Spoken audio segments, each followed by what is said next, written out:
اعوذ باللہ من الشیطان الرجیم بسم اللہ الرحمن الرحیم ان اللہ وملائکتہ یصلون علی النبی یا ایہا الذین آمنوا صلوا علیہ وسلموا تسلیما اللہم صل علی سیدنا و مولانا محمد وعلی آل سیدنا و مولانا محمد بعدد کل شیء معلوم لک۔ رسول پاک پہ بھیجے خدا درود و سلام، علی و فاطمہ حسن و حسین پر بھی مدام۔ اہل بیت نبوت پاک ہیں۔ اہل بیت نبوت یہ وہ مقدس ہستیاں ہیں کہ جس طرح حضور نبی کریم صلی اللہ علیہ وسلم سارے نبیوں اور رسولوں کے سردار ہیں، اسی طرح حضور صلی اللہ علیہ وسلم کے اہل بیت اطہار تمام انبیاء کرام و رسولان اعظام کے اہل بیت کے سردار ہیں۔ ان پاکیزہ نفوس کی شان عالیہ میں اللہ جل جلالہ اپنے مقصد کلام پاک میں مقدس کلام پاک میں ارشاد فرماتا ہے، انما یرید اللہ لیذہب عنکم الرجس اہل البیت ویطہرکم تطہیرا، کہ اے نبی کے گھر والو، اللہ تو یہی چاہتا ہے کہ تم سے ہر ناپاکی دور فرمائے اور تمہیں پاک کر کے خوب ستھرا کر دے۔ آیت کریمہ میں اللہ تبارک و تعالی اپنے محبوب پاک صلی اللہ علیہ وسلم سے فرما رہا ہے کہ اے میرے محبوب، آپ فرما دیجئے کہ اللہ تعالیٰ میرے اہل بیت سے ناپاکی دور فرما کر انہیں پاک اور صاف فرما رہا ہے۔ سب سے پہلے تو ہمیں یہ سمجھنا ہے کہ آیت کریمہ میں اہل بیت کون کون لوگ مراد ہیں۔ لفظ اہل کے لغوی معنی ہے والا، اسی لیے کہا جاتا ہے اہل علم، اہل دولت، اہل ملک، اہل رائے وغیرہ، یعنی علم والا، دولت والا، ملک والا، رائے والا۔ لہذا اہل بیت یعنی گھر والے، اور اہل بیت نبی کے معنی ہے نبی کے گھر والے۔ پھر گھر والا ہونے کی تین صورتیں ہیں، ایک یہ کہ نبی کے گھر میں پیدا ہوں اور گھر ہی میں رہتے ہوں، جیسے حضور نبی کریم صلی اللہ علیہ وسلم کے چاروں فرزند طیب، طاہر، قاسم اور ابراہیم۔ دوسرے یہ کہ نبی کے گھر میں پیدا ہوں مگر پھر بعد میں دوسرے گھر میں رہیں، جیسے حضور علیہ السلام کی چاروں صاحبزادیاں حضرت زینب، حضرت کلثوم، حضرت رقیہ اور حضرت فاطمۃ الزہرا رضی اللہ تعالیٰ عنہم۔ یہ حضور کے گھر میں پیدا ہوئیں مگر نکاح کے بعد اپنے سسرال میں رہیں۔ ان دونوں کو اہل بیت ولادت کہا جاتا ہے۔ تیسرے یہ کہ پیدا اور جگہ ہوں مگر بعد میں حضور کے گھر میں رہنے لگے ہوں، جیسے حضور علیہ السلام کی ازواج مطہرات کہ ان کی ولادت اپنے والدین کے گھر ہوئی مگر حضور سے نکاح کے بعد یہ حضور علیہ السلام کے گھر میں رہنے لگیں۔ انہیں اہل بیت سکونت کہتے ہیں۔ یہ تین قسم کے حضرات اہل بیت رسول ہیں۔ ہمارے اردو محاورے میں بھی بیوی بچوں کو اہل خانہ یا اہل عیال یا گھر والے کہا جاتا ہے۔ لہٰذا اس تشریح کے مطابق حضور علیہ السلام کی تمام اولاد، صاحبزادے، صاحبزادیاں اور تمام ازواج مطہرات حضور کے اہل بیت ہیں، لیکن حق یہ ہے کہ اہل بیت کا اطلاق حضرات امام حسن و امام حسین و حضرت علی و حضرت فاطمۃ الزہرا رضی اللہ تعالیٰ عنہم ہی کی ذات گرامی پر ہوتا ہے۔ محبت اہل بیت اور قرآن کریم۔ جب تک مسلمانوں کے ہاتھوں میں قرآن حکیم اور اہل بیت اطہار کا دامن رہا، وہ کبھی گمراہ اور رسوا نہیں ہوئے، بلکہ ہمیشہ فتح و کامرانی ان کے قدم چومتی رہی۔ لیکن جیسے ہی مسلمانوں نے ان دونوں کے دامن سے اپنی وابستگی چھوڑ دی، ہر جگہ ذلت اور رسوائی ان کے سامنے آتی چلی گئی۔ آج جو عالم اسلام کے مسلمانوں پر مٹھی بھر اسرائیلیوں کا دبدبہ اور غلبہ ہے، اس کی سب سے بڑی وجہ یہی ہے کہ مسلمانوں نے قرآن حکیم اور اہل بیت نبوت کو بھلا دیا۔ آج بھی وقت ہے، اگر مسلمان وہی سرخروئی اور فتح اور کامرانی چاہتا ہے تو اپنے آپ کو قرآن حکیم اور اہل بیت نبوت سے وابستہ کر لے اور اپنے دل کو اہل بیت نبوت کی محبت کا مدینہ بنا لے، تو انشاءاللہ فتح و کامرانی پھر ہمارے قدم چومے گی۔ اہل بیت اطہار کی محبت کا مقام اور اس کی اہمیت اتنی زیادہ ہے کہ خود اللہ نے اپنے مقدس کلام پاک میں ارشاد فرمایا، قُلْ لَا أَسْأَلُكُمْ عَلَيْهِ أَجْرًا إِلَّا مَوَدَّةَ فِي الْقُرْبَى، یعنی تم فرماؤ کہ میں اس پر تم سے کچھ اجرت نہیں مانگتا مگر قرابت کی محبت، یعنی میں تم سے اپنے قرابت داروں کی محبت کا مطالبہ کرتا ہوں۔ اس آیت کریمہ کے شان نزول کے متعلق حضرت سیدنا ابن عباس رضی اللہ تعالیٰ عنہ سے مروی ہے کہ حضور نبی کریم صلی اللہ علیہ وسلم مدینہ منورہ میں رونق افروز ہوئے اور انصار نے دیکھا کہ حضور نبی کریم صلی اللہ علیہ وسلم کے ذمے مصارف بہت ہیں اور بظاہر مال بھی کچھ نہیں، تو انہوں نے آپس میں مشورہ کیا اور حضور صلی اللہ علیہ وسلم کے حقوق اور احسانات یاد کر کے حضور کی خدمت عالیہ میں پیش کرنے کے لیے بہت سا مال جمع کیا اور اس کو لے کر حضور سید عالم صلی اللہ علیہ وسلم کی بارگاہ عالیہ میں حاضر ہوئے اور عرض کی کہ حضور کی بدولت ہمیں ہدایت ملی، ہم نے گمراہی سے نجات پائی، ہم دیکھتے ہیں کہ حضور کے مصارف بہت زیادہ ہیں، اس لیے ہم قدام آستانہ یہ مال آپ کی خدمت میں نظر کے لیے لائے ہیں، امید کہ حضور قبول فرما کر ہماری عزت افزائی فرمائیں۔ اس پر یہ آیت کریمہ نازل ہوئی، حضور اکرم صلی اللہ علیہ وسلم نے وہ مال واپس فرما دی ہے۔ لکھتے ہیں لما نزلت هذه الآیۃ قیل یا رسول اللہ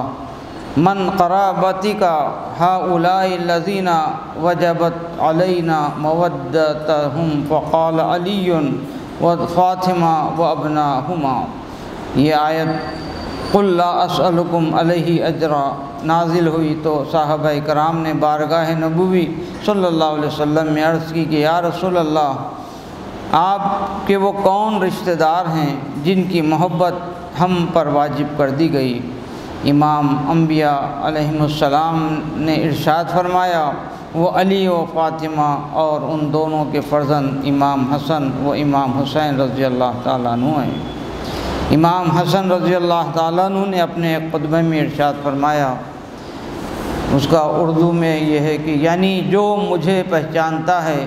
وہ تو مجھے پہچانتا ہی ہے، اور جو نہیں پہچانتا وہ بھی جان لے کہ میں حسن ہوں، فرزند رسول صلی اللہ علیہ وسلم۔ پھر یہ آیت تلاوت فرمائی بَاتَّبَعْتَ مِلَّةَ آبَاءِ ابراہیم، پھر فرمایا کہ میں بشیر و نذیر کا فرزند ہوں اور میں اہل بیت نبوت سے ہوں جن کی محبت و دوستی اللہ عز و جل نے تم پر فرض فرمائی ہے۔ اور اس بارے میں اس نے اپنے محبوب حضرت سیدنا محمد مصطفیٰ صلی اللہ علیہ وسلم پر یہ آیت کہ قُلْ لَا أَسْأَلُكُمْ عَلَيْهِ أَجْرًا نازل فرمائی۔ حضرت سیدنا امام زین العابدین رضی اللہ تعالیٰ عنہ کو اپنے والد گرامی حضرت سیدنا امام حسین رضی اللہ تعالیٰ عنہ کی شہادت کے بعد اسیری کی حالت میں دمشق کی ایک جگہ پر کھڑا کیا تو ایک ظالم جفاکار شامی نے آپ سے کہا کہ خدا کا شکر ہے کہ جس نے تمہارا خاتمہ کیا اور تمہاری جڑوں کو کاٹا اور فتنہ گروں کو مٹایا۔ آپ نے اس سے فرمایا تو نے قرآن کریم میں یہ آیت نہیں پڑھی قُلْ لَا أَسْأَلُكُمْ عَلَيْهِ أَجْرًا؟ سخاوت اہل بیت اطہار کا تعلق، ان کی پرورش اور تربیت کا پورا معاملہ حضور سید الانبیاء و مرسلین صلی اللہ علیہ وسلم کی مقدس مطہر ذات کریمہ سے رہا، اور اسی تعلق اور تعلیم و تربیت کا یہ اثر ہے کہ اہل بیت نبوت میں حضور سرکار دو عالم صلی اللہ علیہ وسلم نے اخلاق حسنہ، عادات کریمہ، ایثار و قربانی اور غریبوں، یتیموں اور مسکینوں کے ساتھ آپ صلی اللہ علیہ وسلم کی قلبی محبت کا اثر ان حضرات اہل بیت نبوت بھی پڑھنا یقینی امر ہے۔ اس وقت ہم ایسا ہی ایک واقعہ جو اہل بیت نبوت کی قربہ نوازی سے تعلق رکھتا ہے، یہ واقعہ ایسا ہے کہ اللہ تبارک و تعالیٰ نے بھی اہل بیت نبوت کے اس فعل پر اتنا خوش ہوا کہ اپنے مقصد کلام میں پاک میں اس واقعے کو فرمایا۔ حضور نبی کریم صلی اللہ علیہ وسلم کے اہل بیت اطہار کے فضائل آسمان کے تاروں اور زمین کے ذروں کی طرح بے شمار و بے انتہا ہیں، اور کیوں نہ ہوں کہ جب حضرت جابر رضی اللہ تعالیٰ عنہ کے رومال سے حضور صلی اللہ علیہ وسلم اپنا دست مبارک پونچھ لیں تو وہ رومال آگ میں نہ جلے۔ حضرت امام ایمن رضی اللہ تعالیٰ عنہما حضور نبی کریم صلی اللہ علیہ وسلم کے پیشاب پی لیں تو ان کے پیٹ کا دائمی درد ختم ہو جائے اور پھر آئندہ کبھی پیٹ کا مرض نہ ہونے کی بشارت مل جائے۔ ام المومنین حضرت ام حبیبہ رضی اللہ تعالیٰ عنہ نے جب آپ کے بول شریف پی تو انہیں جہنم سے نجات کا پروانہ مل گیا، تو وہ نفوس قدسیہ جنہیں اہل بیت اطہار کے نام سے یاد کیا جاتا ہے، جن کا خمیر خون سید المرسلین صلی اللہ علیہ وسلم سے ملا ہو اور جن کے متعلق آپ نے فرمایا ہو کہ یہ مجھ سے ہیں اور میں ان سے ہوں، تو ان کے فضائل و مناقب کا کوئی کیا شمار کر سکتا ہے۔ حضور اکرم صلی اللہ علیہ وسلم کا ایک اہم خطبہ اور اہل بیت اطہار کے لیے ایک وصیت نامہ۔ اس قسم کا ایک اور اہم خطبہ حجۃ الوداع میں عرفے کے دن حضور اکرم صلی اللہ علیہ وسلم نے ہزاروں صحابہ کرام کے سامنے بیان فرمایا۔ آپ نے فرمایا، حضرت جابر فرماتے ہیں کہ میں نے حضور اکرم صلی اللہ علیہ وسلم کو آپ کے حج میں عرفے کے دن دیکھا، جب آپ اپنی اونٹنی قصوہ پر خطبہ پڑھ رہے تھے۔ میں نے آپ کو فرماتے سنا کہ اے لوگو، میں تم میں وہ چیز چھوڑ دی ہے کہ جب تک تم ان کو تھامے رہو گے گمراہ نہ ہوگے، اللہ کی کتاب اور میری اطرت یعنی اہل بیت۔ اس حدیث پاک میں بھی سرکار دو عالم صلی اللہ علیہ وسلم نے خود ارشاد فرمایا کہ اگر تم ہدایت چاہتے ہو اور گمراہی اور ضلالت سے اپنے آپ کو دور رکھنا چاہتے ہو تو میرے اہل بیت کا دامن تھام لو، کبھی گمراہ نہ ہوگے۔ یہ ارشاد عالی بھی صحابہ کرام جیسی مقدس جماعت سے ہو رہا ہے۔ اس سے ہم اندازہ لگائیں کہ اہل بیت اطہار کا درجہ کتنا بلند و بالا ہے۔ صحابہ کرام سے فرمایا جا رہا ہے کہ اپنے آپ کو اہل بیت اطہار سے وابستہ رکھو، تو ہم کس شمار و قطار میں ہیں، اور ہمیں اہل بیت اطہار کا دامن تھامنا کتنا ضروری اور اہم ہے۔ حضرت زید بن ارقم فرماتے ہیں کہ حضور اکرم صلی اللہ علیہ وسلم نے فرمایا، بے شک میں تم میں وہ چیز چھوڑتا ہوں کہ اگر تم اسے تھامے رہو گے تو میرے بعد گمراہ نہ ہوگے۔ ان میں سے ایک دوسری سے بڑی ہیں، اللہ کی کتاب جو زمین سے آسمان تک نور ایک دراز رسی ہے، اور میری اطرت یعنی میرے اہل بیت، یہ دونوں جدا نہ ہوں گے حتیٰ کہ میرے پاس حوض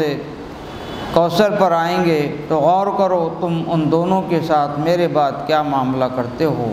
اس حدیث پاک میں بھی واضح الفاظ میں اللہ کے رسول صلی اللہ علیہ وسلم نے ارشاد فرمایا کہ اے میری امتیو،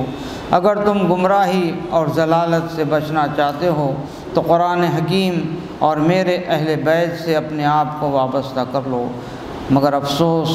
اور دکھ کا مقام ہے کہ اللہ کے رسول صلی اللہ علیہ وسلم نے اتنی تاکید فرمانے کے بعد بھی امت محمدیہ میں اپنے آپ کو شامل کرنے والے گروہ نے قرآن حکیم پر طرح طرح کے حملے کیے اور اہل بیت اطہار کی شان میں گستاخیاں اور بدسلوکیاں کیں، جن سے تاریخ اسلام کے صفحات بھرے پڑے ہیں۔ اللہم صلی علی سیدنا و مولانا محمد وعلی آل سیدنا مولانا محمد وبارک وسلم۔ یا اللہ ہمیں حضور اکرم صلی اللہ علیہ وسلم اور اہل بیت اطہار سے زیادہ محبت کرنے کی توفیق عطا فرما، اور ہمیں اس بیان سے ہمارے دلوں کو رنگین فرما دے۔ رسول پاک پہ بھیجے خدا درود و سلام، علی و فاطمہ حسن و حسین پر بھی مدام۔ اللہم صلی علی سیدنا مولانا محمد وعلی آل سیدنا مولانا محمد وبارک وسلم۔